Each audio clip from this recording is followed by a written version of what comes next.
E a vingança de Memphis Depay em relação ao Corinthians pode não se resumir àquele processo de 77 milhões de reais na FIFA. Vídeo de hoje do canal do Nicola fala sobre Memphis Depay negociando com 4 clubes brasileiros. Tem últimas de mercado, bastidores, finanças e muito mais. E Memphis Depay pode se vingar do Corinthians não apenas entrando na justiça contra o Timão.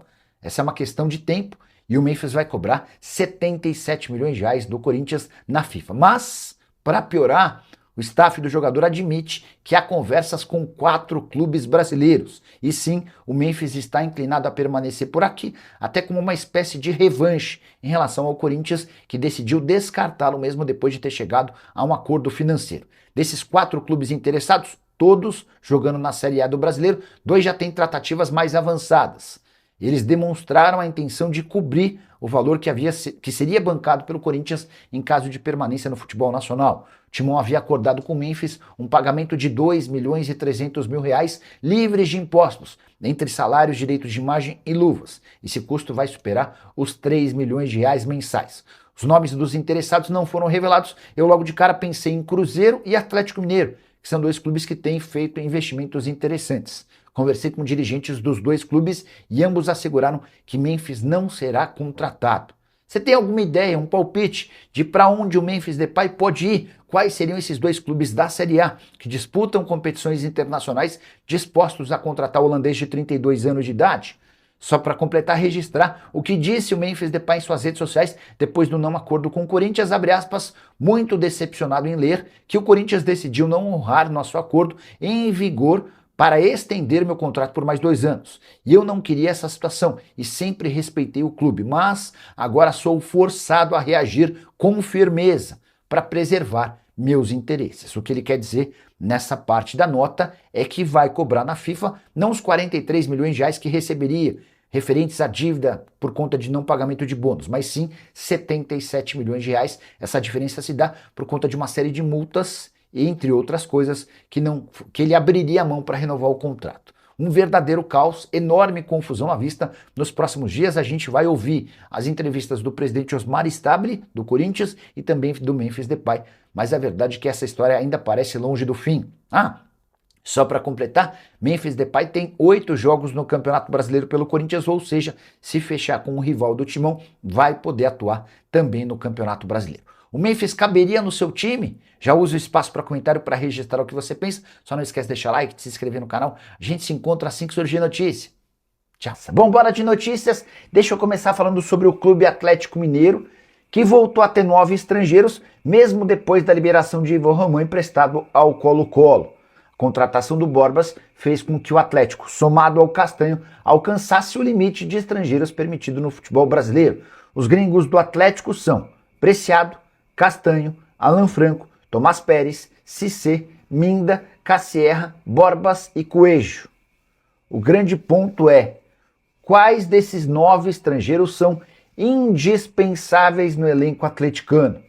Se o Galo tem 9 estrangeiros, há clubes da Série A com 11, 12 gringos. E o grande problema, na minha visão, é que esses caras acabam ocupando o espaço de jogadores formados nas categorias de base. É mais fácil para o dirigente de futebol no Brasil solucionar seu problema imediato investindo num jogador estrangeiro, em vez de gastar na base e esperar por 2, 3, 4 anos para que esse processo garanta novos reforços a médio e longo prazo. Bom, bora falar sobre futebol internacional?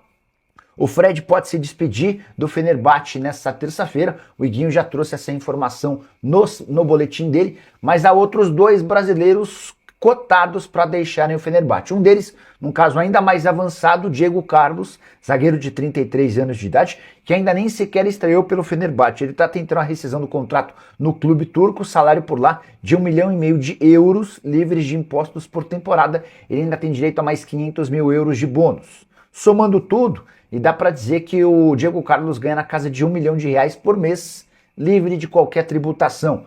Diego Carlos é pretendido pelo Vasco.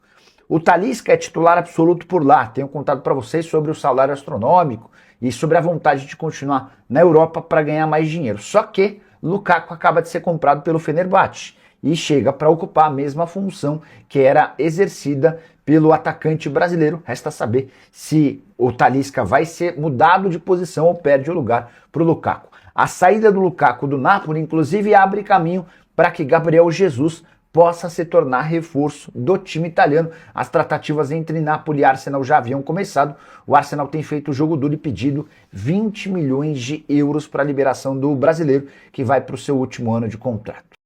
Ficou de fora contra a equipe do Remo, foi poupado, ou seja, a zaga titular, toda a linha defensiva titular contra o Bragantino, porque nessa semana a prioridade realmente é essa decisão das oitavas de final da Copa Sul-Americana. A notícia boa do treinamento de ontem foi as imagens que foram vazadas do zagueiro Léo Duarte correndo ao redor do gramado. O jogador já iniciou aí os trabalhos de corrida em campo, daqui a pouco faz aquela transição de treinamentos mais fortes, mais físicos no gramado, e nos próximos dias, quem sabe, vai estar liberado para voltar aos treinamentos com os seus companheiros. O zagueiro Léo Duarte, que foi a primeira contratação do Atlético nessa janela de intertemporada, ainda não estreou com a camisa do Atlético, mas quem sabe pode ficar aí à disposição para a próxima semana, no mais tardar na outra. Fato é que ainda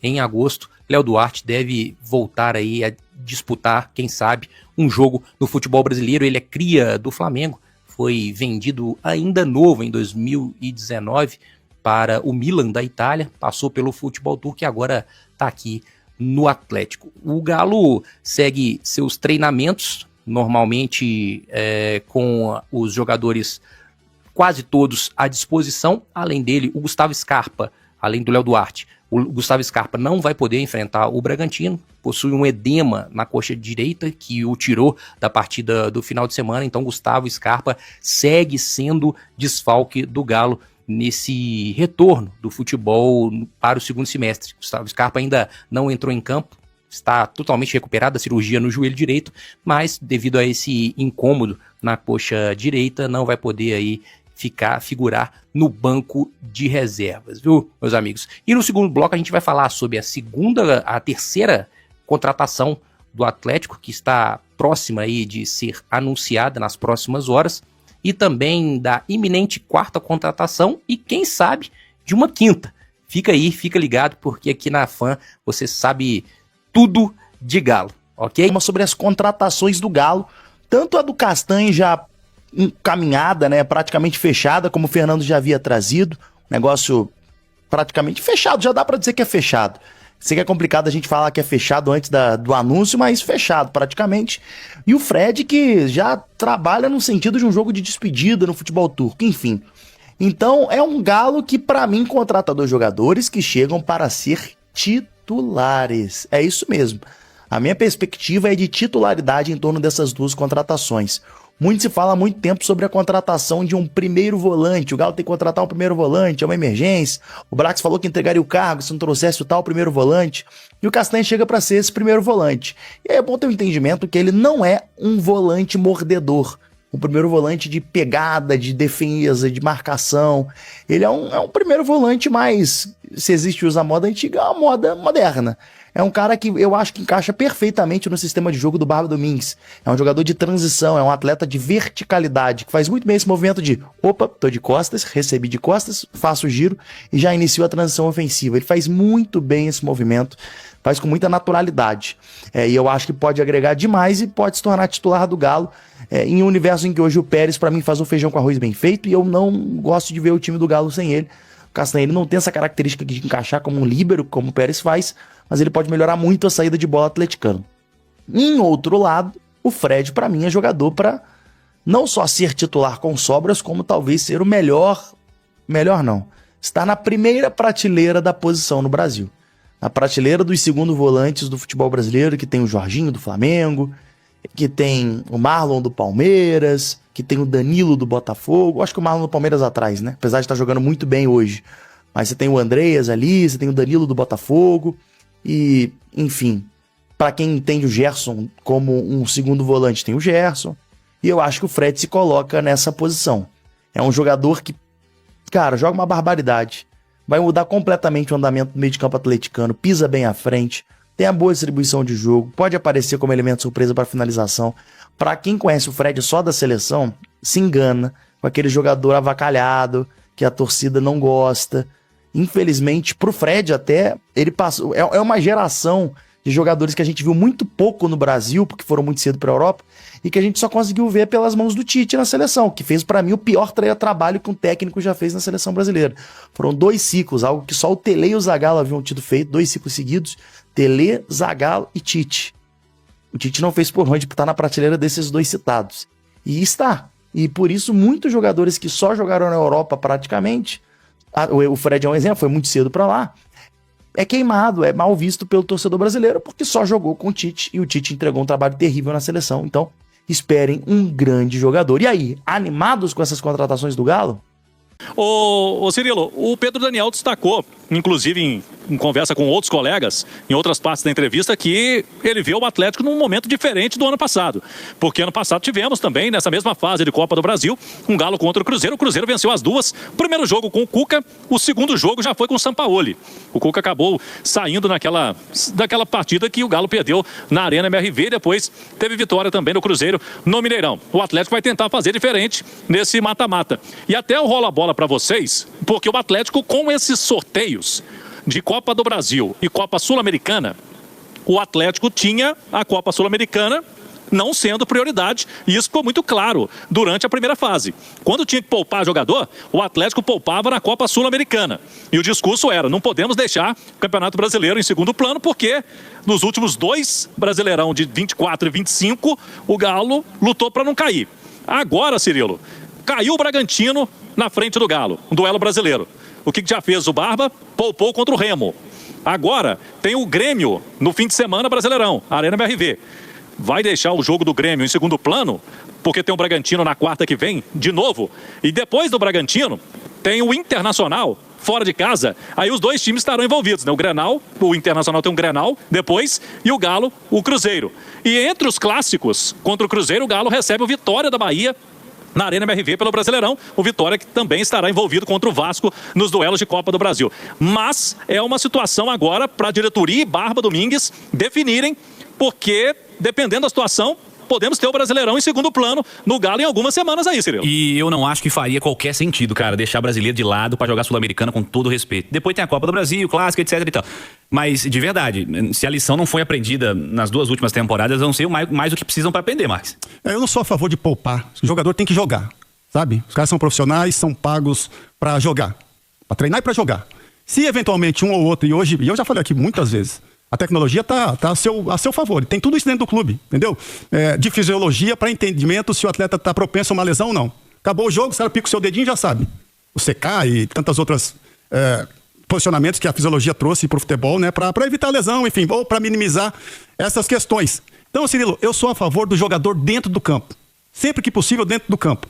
Se tiver propenso a algum tipo de lesão, porque a fisiologia é seu aliado para trabalhar nesse sentido, você segura um outro atleta, entendeu? Senão tem que jogar, cara. Os caras são pagos pra jogar, pra exercer a profissão é jogar. Sábado, quarta, eu tô sentindo alguma coisa aqui, então dá uma seguradinha. Mas tem que jogar, cara. Você entendeu? Tem Brasileirão, poxa, com Copa do Brasil daqui a pouco. Grêmio no final de semana. Você vai segurar os caras pra jogar contra o Bragantino. Pô, tem que jogar. Não, e o adversário também tá desgastado, né? Mas eu tenho essa posição muito clara na minha cabeça, entendeu, Cirilo? Eu adorava jogar, adorava o final de semana e o meio da semana. Pra botar o uniforme e jogar dentro do campo, entendeu, Fabrício? Então, pô, na nossa época não tinha todo esse aparato que tem hoje, né? Mas é tudo arrebentado. Você simplesmente fardava e ia pro pau, cara. Se você muda do seu titular 2, 3 peças, eu normal. Acho que é controle de carga, é normal. Se você muda 5, 6, você tá escolhendo competição. Totalmente. Então, o Barba pode dar um tapa na nossa cara amanhã, quando sair a escalação, e na escalação entre os titulares estarem Preciado e Renier, por exemplo. Ficar parecido com o fim de semana. Preciado, Renier e Minda, titulares. É um absurdo isso acontecer? Pra mim, não. Até pela coerência que eu tenho falado aqui nos meus comentários. Eu não acho que o Vitor Hugo tem jogado bem, o Cassier não tem feito gols, e o Preciado fez 2 bons jogos, e o Coelho entrou muito mal. Eu acho que isso vai acontecer, não. Eu acho que jogam Vitor Hugo, Coelho e Cassier. Mas se entram os 3 que começaram lá e voltam apenas Natanael e Lodge, então ele não escolheu competição. Ele tá revendo ali algumas peças. Ou pode ser que ele tenha escolhido e depois do desempenho que ele acompanhou recentemente, ele entendeu que o momento é esse. Essa fala do Panza é legal porque, poxa, aí é o campo falando. Isso aí. Que os caras estão pedindo passagem. Agora, se ele, no jogo de amanhã, e aí não tô fazendo nenhum tipo de crítica, é só uma questão de ponto de vista. Aí volta todo mundo, aí o Atlético tá escolhendo competição, cara. E aí tá caindo no mesmo erro dos 2 últimos anos. de chegar a determinado momento e escolher competição. Você quer escolher? Ok. Mas a primeira opção tem que ser o brasileiro, cara. Pra não correr os riscos que o Atlético correu nas últimas 2 temporadas, de chegar à final de Sul-Americana, de Libertadores, de Copa do Brasil, não ganhar nenhuma. E na última rodada do brasileiro tá desesperado pra não ser rebaixado, cara. Isso é um grande problema. E eu vou te